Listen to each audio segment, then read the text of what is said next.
அன்பானவர்கள் அனைவருக்கும் இனிமையான மகிழ்வான வணக்கங்கள்.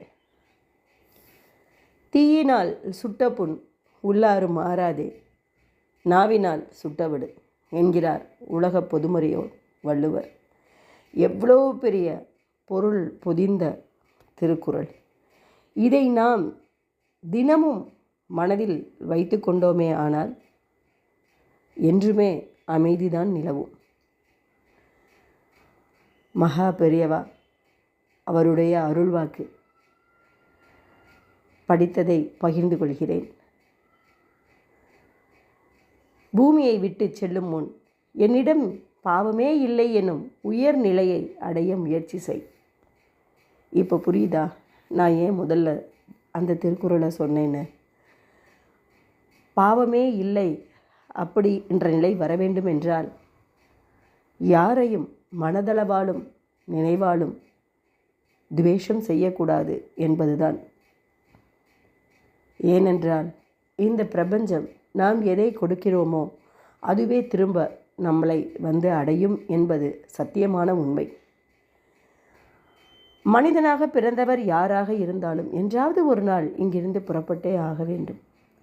அறியாமையால் மனிதன் மனத்தாலும் செயலாலும் பாவம் செய்யும் தீய சூழலுக்கு ஆளாகிறான். அதற்குத்தான் ஆறறிவு பகவான் நமக்கு கொடுத்துருக்கிறார். எதை செய்யணும், எதை செய்யக்கூடாது, எங்கே நிற்கணும், எங்கே ஓடணும், எங்கே ஆடணும், எங்கே பாடணும்னு இதெல்லாம் மாறி மாறி மாறி நாம் செய்தோம் என்றால் பிரபஞ்சம் பதிவு செய்து கொண்டே இருக்கிறது.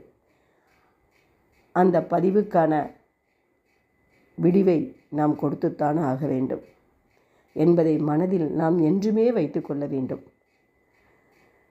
வாக்கு, மனம், உடல் இந்த மூன்றாலும் நற்செயலில் ஈடுபட்டால்தான் பாவத்தில் இருந்து விடுபட முடியும். திரும்பவும் சொல்கிறேன், அதுக்கு தான் வள்ளுவர் சொல்கிறார், தீயினால் சுட்ட புண் உள்ளாரும் ஆறாதே, நாவினால் சுட்ட விடு. பகவான் நாக்கை ஒன்று தான் கொடுத்துருக்கான். ஆனால் உடம்பு பூரா நாக்கா வச்சு நம்ம யாரையும் நோகும்படி பேசிடவே கூடாது.